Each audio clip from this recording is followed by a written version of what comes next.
Hey, how you all going? It's Jai, that Aussie metal guy with Crannk, and tonight I'm having a chat with Simon and Zack from Black Trillium, who recently released their killer album, The Fatal Shore. Man, how you going, guys? Yeah, good, thanks. Good, mate. How are you? Yeah, good, man. Cheers for making some time for a chat, eh? Happy. Yeah. First off, man, do you want to just explain for those who haven't heard of you guys a little bit about yourselves? Okay, well, my name's Simon, Zach. We're just two friends, and it's almost, I don't know, we just like writing music together, and one day we decided we wanted to write some dark, heavy metal sort of stuff, and we called it Black Trillium. We wrote this EP, we put it out there, it was really well received, and then for the last few years we've just been working on the follow-up, and we finally released it. It's called The Fatal Shore, and we put it out there, and once again it's just getting some really good feedback, so it's just really nice to see after all these years that people like our music.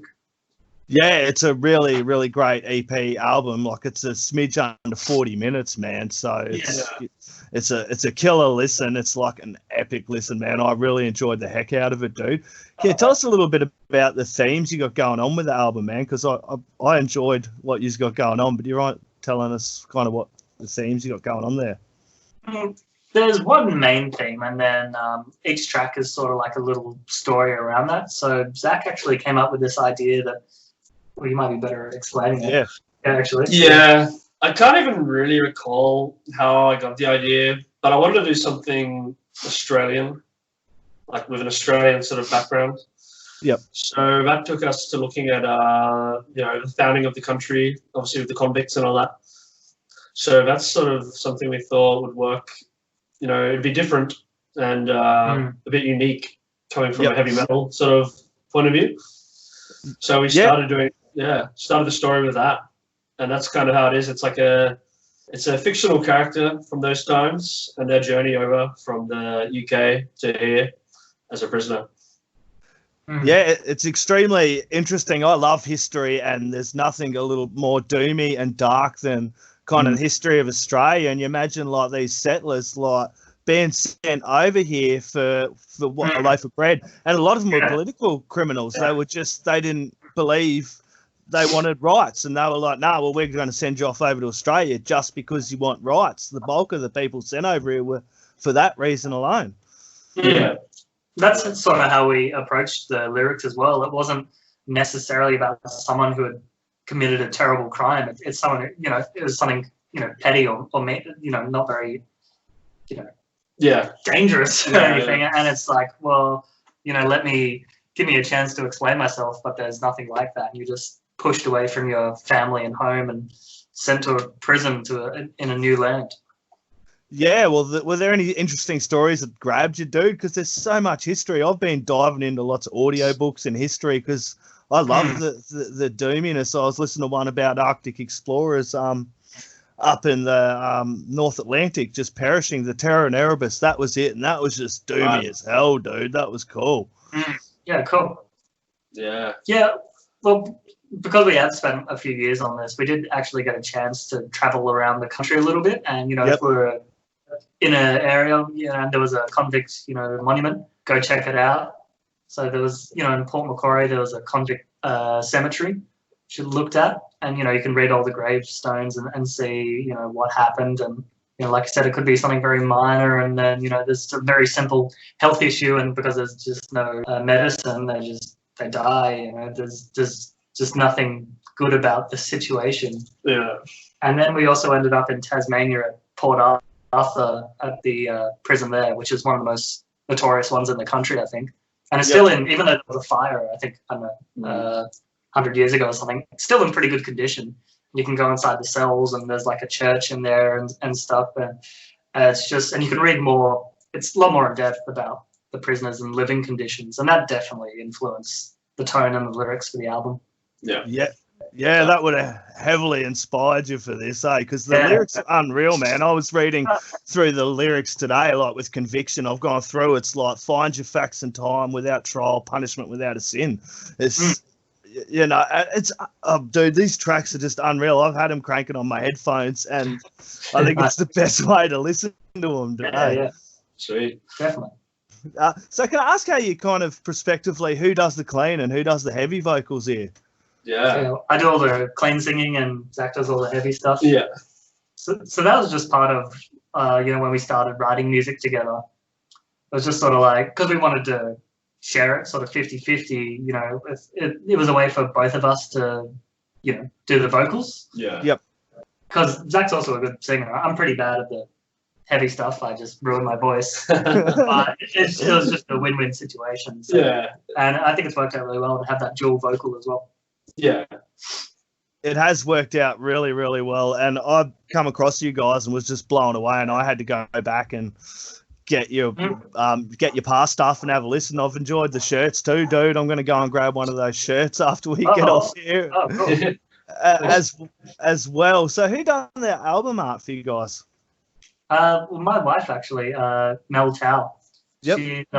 She's just a great artist, and she just understands the themes and the mood we're trying to get, and obviously just very easy to work with as well. So we sort of direct her a bit, and she comes up with her own stuff and create the artwork together. Yeah, it's very collaborative. She's almost like a third member. Yeah, definitely. She did our videos as well. All our sort of shirts, all that design stuff. Logo, everything. Yeah. Yeah, it came out really well. And that last track, The Fatal Shore, dude, I like that the end of it. It kind of almost feels like I had that sense of like the waves crashing. Oh, yeah. On the ocean a little bit, dude. Was that kind of what you were going for, or? Definitely not. No. But I like that. I think it's a great analogy. I love it. I thought it was a very dark way to end the album, and it's we're detuning the guitars and it's all just falling apart, which is what we wanted the end to represent. But the waves is also great. The way it sounded, it just kind of felt like the way it was coming in and out, and the end of the album was really, really cool, man. So how long were you working on the songs for? I think we started maybe 2013, 2014. Yeah. Around then. And it was just sort of on and off. And then we started recording late 2017. Yep. And then, it's just like weekends, spare time. We booked some time at a studio, but then we also wanted to do stuff at our little home studios as well. And then, put all that together, mix it, get the film clip ready, and now it's out 2020. Yep. So are you both, you're specifically a bass player, Zach, or were you a guitarist as well? I try to do a bit of guitar. I try to write riffs on the guitar. Yep. Yeah. But just for the band's sake, bass is my strongest instrument, so that works out really. Yeah. No, because I talk to a lot of bassists and they've usually just strum a little bit of guitar on the side as well, and sometimes they played guitar first and they've moved on to bass, and it's always interesting to hear that story behind it. Yeah. How did you pick it up? Bass, that is. Well, I started on bass. That's been my main thing for ages. And I just started playing a bit of guitar. I think maybe coming around to your place, actually. Yep. Yeah. Come around here. Someone's got a few guitars around, so, started messing around with those, and I ended up getting one myself. And I've just been playing it ever since. Yeah, cool. And did you pick up the vocals after? I actually don't remember. Yeah. I would have back in like 2010 when we first started this. I think I would have tried to start singing like that. Yeah. That's when we started this sort of project, and I think that's when we knew we wanted those two different types of vocals. Yep. Yeah, that's when I would have started experimenting with it. Yeah, cool. Yeah. Too much training to keep your voice in check, tearing it apart there, and you're good. Just drinking, dude. And Simon, can I ask how you first picked up guitars, mate? Yeah, so I'm the other way around. I consider myself a bass player, but I guess I'm a bit of a failed bass player. So I started on bass as well. But because when I was writing music with Zach, I knew a little bit more guitar at the time, so it just made sense for me to be the guitarist. And since then, I've developed a lot more guitar skills, and so has Zach. But that was our share of the duties was, I do the clean singing and guitar, and Zach did the bass and the heavier vocals. Yep. So I'm just wondering, where's the best place people can get along and support you guys, man? Because I know it's been a fucking crazy ass time, and I jumped and I've grabbed some copies off of Bandcamp and the shirt. Is that the best place to support you guys? Yeah, it's definitely Bandcamp. Yeah, it's a very good website. Yeah. Yeah. Cool. So have you guys ever plan on playing live at all once this gets done with, or? Yeah, definitely after the response we've gotten so far, everyone's just really enjoying it. So it makes sense to want to take it to the stage and perform it, because we love the songs as well. So yeah, I'd say there's definitely plans to do that, but who knows when that's going to be at this point. Yeah, well, I'm hoping Australia will get up and going relatively soon. The rest of the world's looking a little bit dire, especially over in the US and things like that. So I'm thinking we're doing fairly well over most things. I'm hoping once this is all done with it, everyone gets out and starts really supporting the scene, and I'm hoping that people like bands like yourself are getting that support. Yeah, have to wait and see, and hope for the best. Yeah, definitely. Yeah. Cool, boys. I'm going to leave you to it. You guys have an awesome night. Everyone get along, support Black Trillium. Grab the Fatal Shore album EP. It's a cracking listen. Really give that a good listen. Check them over on Bandcamp. Support these guys. Before we go, man, I always do this. Did you boys want to do a shout out? Anything I forgot or add in there? Shit. Anyone? I definitely want to thank Ryan Miller from Black Reno. He's helped us through this whole process from when we started rehearsing to recording and mixing it and helping with the PR as well. He's been a real champion of ours. So. Yeah, one more thing. I remember too now. Tim Charles, man, Near Obliviscaris, dude. You got him on violin. It's a beast, dude. Yeah. There was they were just doing a GoFundMe for their album, and we always wanted Violin on that on the end of Banished, and we always wanted Tim Charles as well.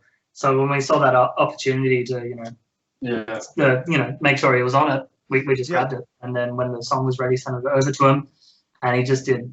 It was an amazing solo that he did. Yeah, it just fits perfectly. Yeah, he's unreal on the violin. It rounded out Banished really nicely. Yeah. And while I'm talking about appearances, I'm just going to keep on going. Sorry, guys. The harmonica on the Fatal Shore, dude. Well, I think, that's my old man, actually. Yep. He's been a harmonica player all his life. And just when we were writing that song, we both sort of actually, I think we were going to present the idea to each other. We both sort of I was thinking of myself, and then Zach was also thinking of it. Yeah. So there was no fights there to make sure. So I asked Dad, and he was keen to do it. So that's how that turned out. Yeah, that came out really well. It really works. So nice. Yeah, I'm sure lots of people have said it, but you have to tell Dad that is really, really good. You'll have to say that rounded out the song as well. Definitely that harmonica. It just had that presence to the song and that theme is going for as well. The convicts coming over here to Australia, and that harmonica just had that presence to the song and just felt really right and just felt perfect for that track. Yeah, definitely fits the theme of the whole concept. So it's a must-have. Awesome, boys. Thank you very much. You guys have an awesome night. Cheers, man. Cheers, Black Trillium, Zach, Simon, legends. Cheers, guys. Thanks, man. Okay.